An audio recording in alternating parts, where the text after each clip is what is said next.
Hey, well, look who's here. It's Huck. I'll be honest with you. I made a video about a week ago and I never posted it because I was trying to hold my phone as I filmed it, and the thing was just shaking like crazy when I went back to look at it. And I was unable to, even with the software that I have on my computer, I wasn't able to stabilize the picture at all. So, anyway, I'm posting this today because I wanted to talk a little bit about COVID. There's so much been going on, and there's so much politically and otherwise, I guess, that I could talk about. But I'm going to limit my comments today on COVID. And just so you know, I have gone most of this year really, with like no real exacerbations of my COPD. I've been, relatively healthy through all of this. And of course, a lot of that probably is because I've been, fairly cautious, wearing a mask when I do go out. And I have now had all three of the COVID vaccines. I think I got my first one in, I don't know, it was maybe April, and then a month later I got the second shot. I went down and got a booster last month, just about 6 weeks ago. I think it was August 17th.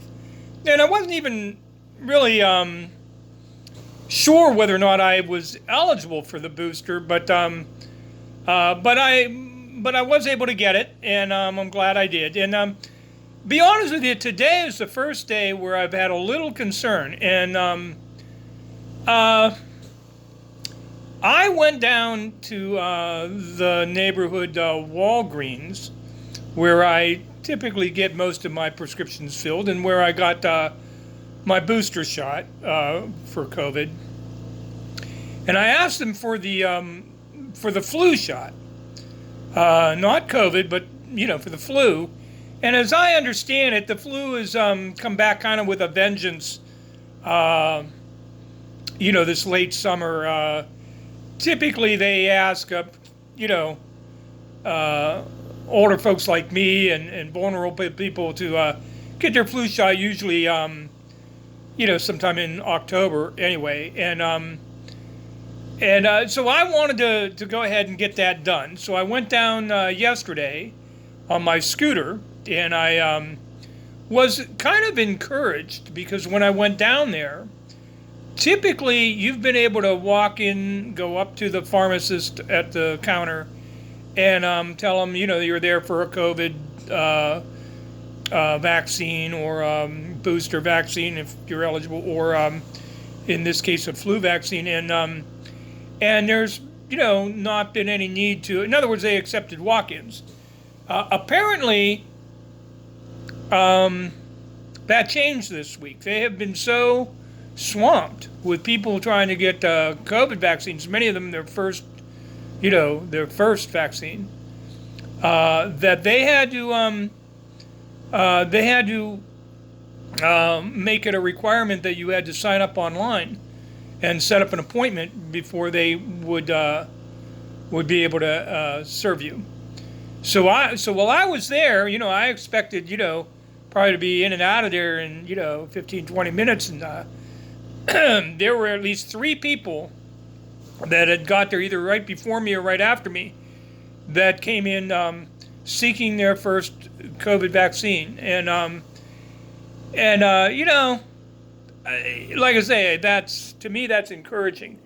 Here in Northeast Ohio, where I live, in a little corner of Trumbull County near the Pennsylvania border, there has been some outbreaks of COVID, the number of cases, particularly uh, pediatric cases, is up something like 1,200% in the state of Ohio, making it, I guess, the second worst outbreak among children in the country. Now, our overall numbers aren't quite as bad as, some of these other Republican states, notably Idaho and Montana, Tennessee, West Virginia, Florida, Texas, to name a few. But the cases are rising, and here in our neck of the woods, there have been pretty much throughout the region, I think almost the Tri-County area, if not a larger swath of the state, there was pretty much in many school districts, there had been kind of a voluntary mask policy where, they strongly recommended that your kids wear a mask, but it wasn't required. Here in the school district that I live in and that I attended when I was younger, I was happy to see that at least in the high school they had, from the start of the year, and our school year started like the third week of August. So, it seems to be starting earlier and earlier every year. But here it was like, I don't know what it was, August 23rd or August 25th or something was the first day of school. And here in our district, they required masks of all high school students, but in the lower grades, in the middle school and the elementary school, it was, again, parents could make that choice. Well, like many other school districts that had similar policies, here in the area, our school board hastily had I think it was a special school board meeting about 2 weeks ago, because, our school district, like several others nearby, were seeing rather alarming number of absenteeisms, a lot of, new COVID cases. I don't remember exactly what the numbers were here in our school district, but I remember reading where I think one school district had like 38 cases, one had 26 cases. I think our school district had something like 16 or 18, all within the space of a week or two. And so they hastily called this school board meeting and mandated masks throughout the district, all grade levels. And like I say, I think that's good, because you've got, I know darn well, we've got some, they don't, when you run for school board, you don't mention your party affiliation. And I live in what should be, well, what has always been a highly Democratic, district. And there are Republicans certainly that live in the district, but we're predominantly Democrat. And yet we have elected any number of closet Republicans to office, whether it be mayor or whether it be any other position, and the school board is no exception. But they kind of hide that from public view. At any rate, so I give credit to our current school board members for because this whole COVID thing, masks and the vaccines, have become so political, and there's really no room for that. I was just reading something today. I don't know that this is entirely accurate, but what I read suggested that back when measles was a thing, there were approximately 500 children that died annually from measles before the vaccine rolled out, and we largely eliminated measles. Well, 500 people are dying of COVID about every 6 hours. So, at any rate, Now, you notice I'm wearing my oxygen today, and I'll be honest with you. Today has not been a good day for Huck. I have told you that, I've been relatively fortunate here all year. I have been able to stay, away from COVID and relatively healthy. I mean, I typically get, some type of a lung infection or exacerbate my condition. I know over the winter last year, up through like January or February, I was getting them so frequently. When I have an episode like that, my doctor usually prescribes me, elevated doses of prednisone, and sometimes with or without an antibiotic, and like I said, I was having these things so frequently that I must have had like 3 or 4 of these flare-ups almost back to back. I mean, I wouldn't be off the elevated prednisone a couple of weeks, maybe a month at best, and I'd be right back with another flare-up. But I've been able to, avoid going to the hospital, and I've been able to avoid, any really severe repercussions of my flare-ups. But as you can tell, I'm not as able to do things even now as I could a year ago. The amount of distance, for instance, that I can walk, particularly outdoors or like in a store or whatever, without oxygen on is really limited now. I can get around in the house pretty much most of the day without my oxygen. But today is a different situation. I went in, as I said yesterday, to Walgreens, and I got the flu vaccine, and I guess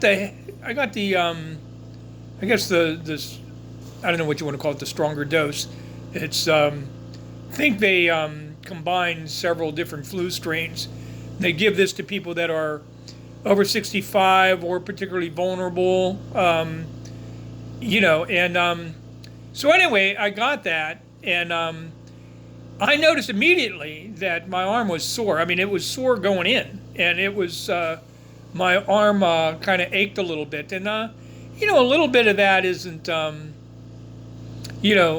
unusual. I had that problem with the last 2 COVID shots. I had a little discomfort in my arm, lasted a day or two. But this one was, a little bit more pronounced. And I noticed last night when I was sleeping that, it continued to kind of bother me. But, not anything that really, was that annoying. But I woke up this morning. And I don't know, it was probably about 7:30 or so. I tend to wake up pretty early. And when I can, I usually try to stay in bed for another, at least a half hour before I get out. But today was different. I woke up and I wasn't feeling well. And I felt warm, and I felt like I had a fever. And now that, that concerned me because, of course, I have been out and about a little bit lately. I've gone to like 2 or 3 different doctor's appointments over the last week or two. I've been down to, the pharmacy a few times. I've been down to the grocery store on my scooter a few times. The only person I really get together with on a regular basis, about once a week or so, I get together with my friend Dustin. And he's the only one that I actually get up close to, in the same room with or whatever, or in the car, where neither of us are wearing a mask. And, he's vaccinated. He's fully vaccinated with the Moderna vaccine. I'm fully vaccinated even with the booster of the Pfizer. And so, that's the one, I guess, if you want to call it the one risky thing. But, I mean, I figure we're probably safe. And none of us have been showing any symptoms. I went down earlier this week. There's a fellow that I have known since high school, or even earlier that lived, a block away. Um, his family owned a men's clothing store in town, and now he owns it. His parents, passed on, and I try to go in there. He sells some pretty nice stuff. It's a small men's clothing store, but a lot of his clothes are a little above my pay grade, if you will. And but, kind of out of loyalty, to him, being a lifelong, friend, if you will. And, it's hard for folks to make a living in a small town. And so I kind of try to make a point of going there every year at least once, usually sometime before Christmas. And I'll buy either, something for myself, or I might buy something as a gift for someone. And that's what I did the other day. I went in there, I guess this would have been about last week. It would have been one day last week. I went in there and I bought, he had these beautiful shirts that were, I can't explain them, but they're like crew shirts, more or less. But they're real classy looking, and they're normally, pretty expensive for basically what they are. But they were on sale, so I bought one of those, and I bought he has a line of John Lennon clothes. And I have a friend who I grew up with, who was kind of my best friend through high school and several years beyond. We've, over the last year or two, we've been able to get back in touch, and we talk to each other on like marathon phone calls once or twice a month. And so I've been buying him a Christmas gift the last couple of years, and so I bought him the shirt that I bought him was basically it's a T-shirt, but there were all these different prints of artwork that were actually painted or drawn by John Lennon. And I don't know if his wife is behind this company or what that's all about, but anyway, so I got him that shirt. It was like $20, and I'm always looking for. I don't have that many people to buy for. My friend Dustin, my friend Larry, my brother's wife and my niece, and that's that's about it. I can think of a few other people I'd like to buy gifts for, but I don't know their address. Well, at any rate, so anyway, I was in there, and and it dawned on me, because I was not intending to go in there at the time, but I was driving by the shop. He had the door wide open. He was standing right next to the door.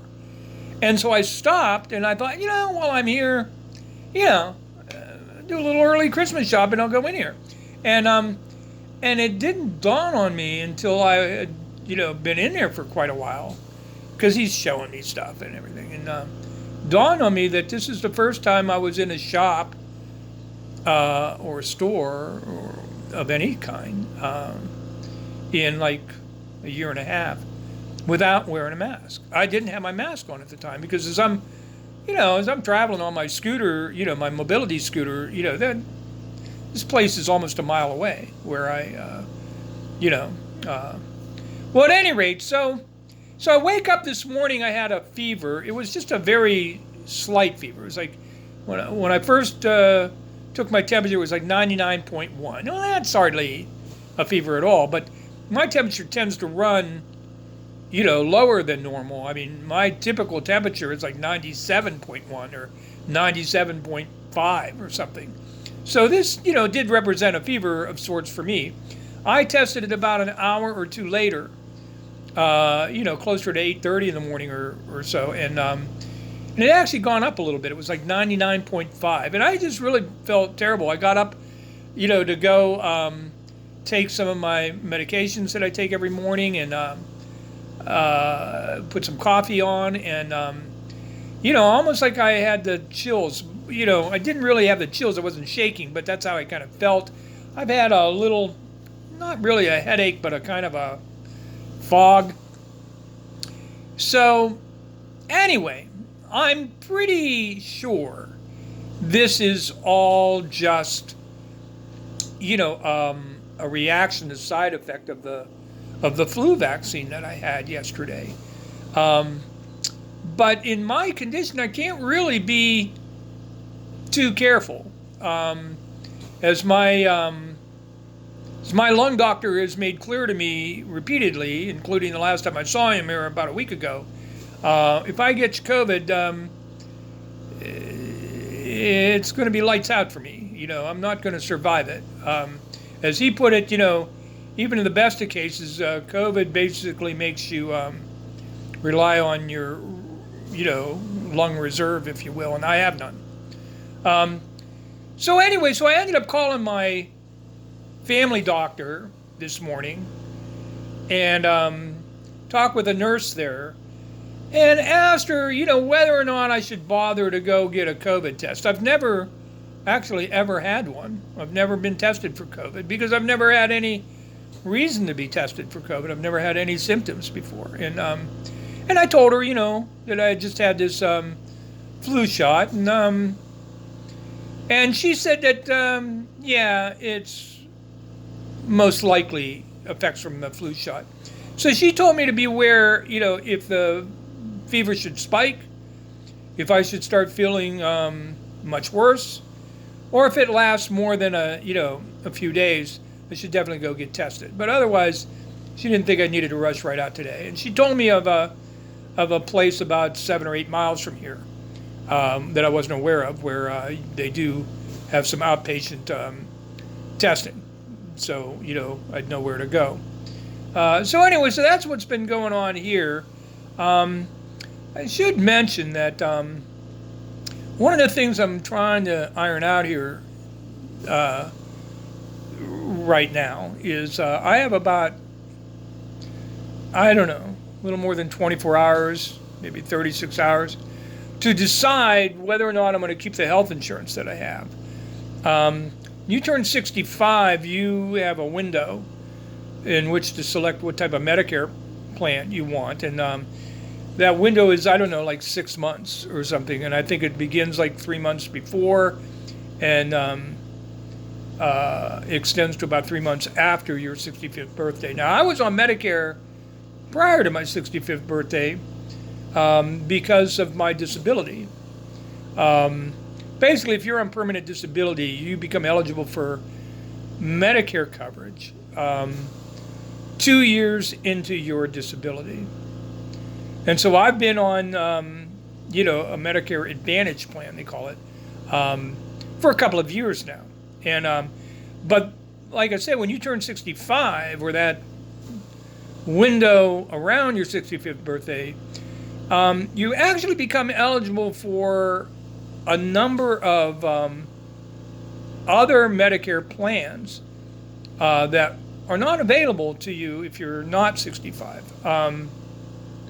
So, for instance, I was kind of limited to either being on straight Medicare or, like I said, one of these Medicare Advantage plans. And there are several Medicare Advantage plans from several different insurers to choose from. But now I am eligible for several other types of plans, some that I think offer better coverage but cost more up front. So, for instance, my Medicare Advantage plan, there's no monthly premium. But, my co-pays can be, a little higher at times, depending on what I need. Certain medications aren't covered at all, or the copay is pretty expensive.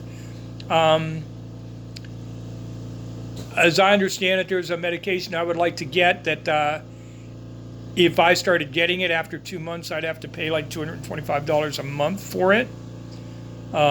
Because at that point, after the upfront deductible or whatever, the copays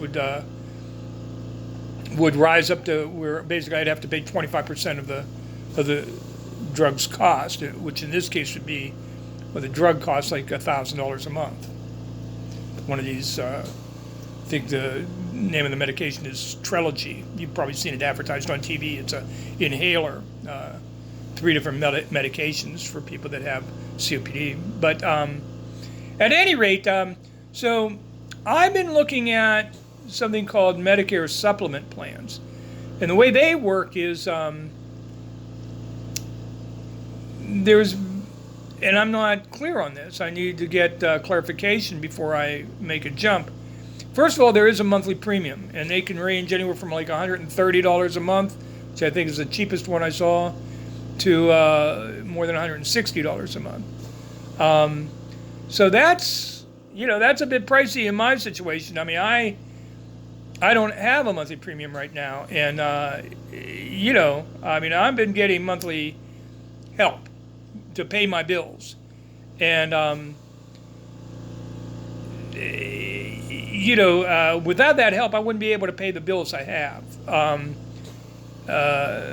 So this is not an expense I would take lightly, because if that help were to suddenly not be there, I wouldn't be able to afford this at all. I mean,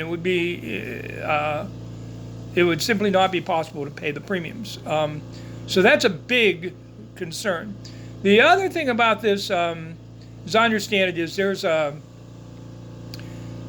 difference in the medications. I was told to go into the lung transplant portal, I would need to have better health insurance than what I currently have. And so again, I need to have better information on that, exactly what they mean by that. But as I understand it, a supplement plan, some of these medications you have to take if you get an organ transplant, these anti-rejection medications, I guess one or two of them can be really expensive. And as I understand it, the insurance I have now just wouldn't be adequate. And I'm thinking maybe the supplement plan would. The way those work, you pay a certain deductible at the beginning of the year. And I don't know, I know one I looked at was something like $425. And then after that, the medication is cost-free. I mean, there is no copay. Again, but I have a lot of questions. I'm not real certain of all of this. And so a lot of that's got to be explained to me, or I've got to find I've got to do a little bit more research. And I've only got, less than 2 days to do this. So anyway, that's what's on the agenda. My lung doctor impressed on me the last time I saw him here about a week ago that,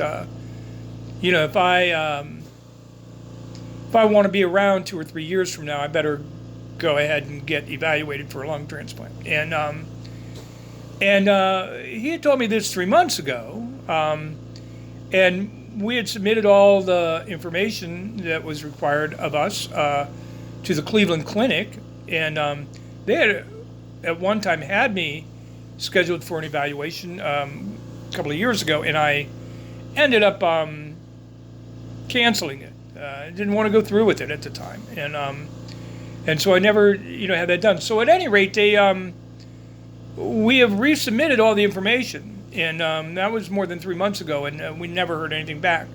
So my pulmonologist last week said, well, you know what, he has a friend, a connection with the program run out of University Hospitals in Cleveland.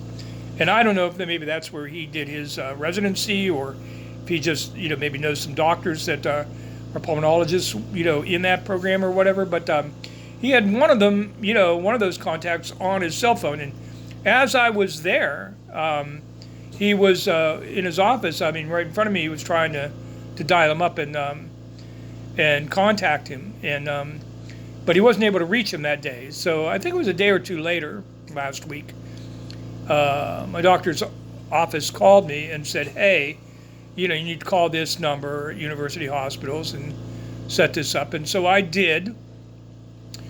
And they, in the meantime, my doctor had sent, the tests and the notes and the whatever other medical information that his office needed to submit. And so, as I understand it, the next step is going to be, I'm told I will be contacted by the hospital's financial department. Again, now I've just received a letter this week telling me that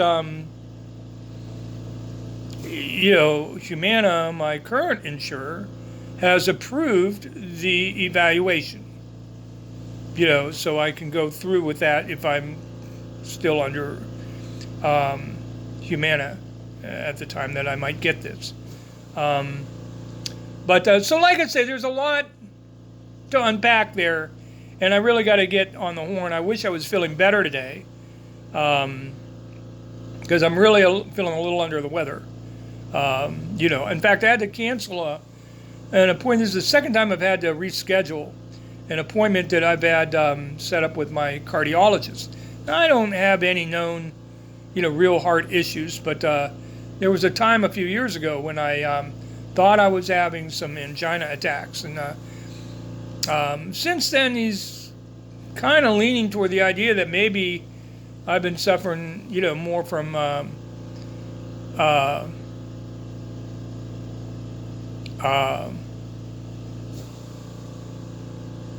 like some kind of bad heartburn.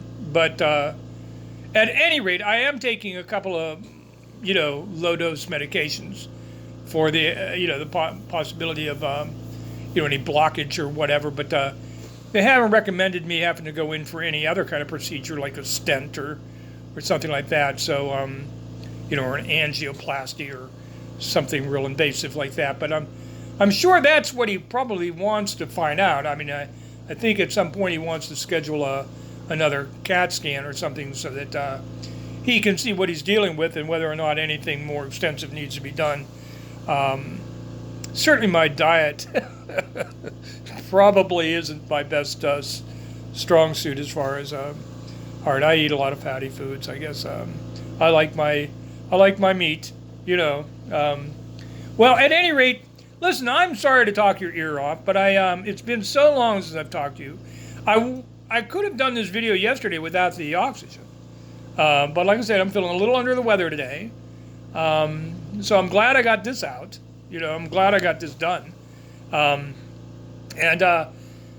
promise to try to get back with you here relatively soon, so that you'll know that that everything's all right. Because like I said, I'm going to wait a day or two to see whether or not this gets any worse or if it goes away. I'm assuming I'm going to feel better by the end of the day, or at least by tomorrow. And if not, I'll probably go in and get tested. I don't think I'll give it more than that. Of course, if I started feeling really, much worse, I'd go in right away and have that test done. But I think I'll be fine. Anyway, thank you so much. See you again real soon.